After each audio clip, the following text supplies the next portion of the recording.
The main business problem I solve is how much time analysts spend creating a forecast.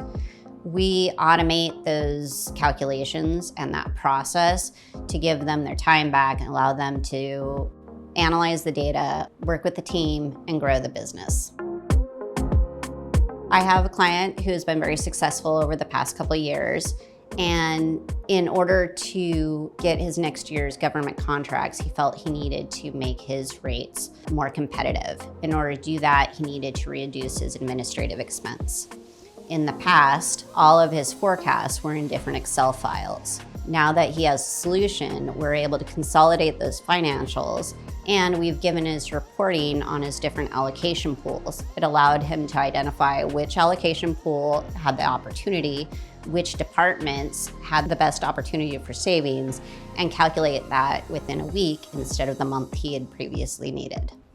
If your finance team is spending too much time creating their forecast and not enough time talking to the business and growing it, then Collectiv can help you develop your procedures, implement your tools, and create your reports.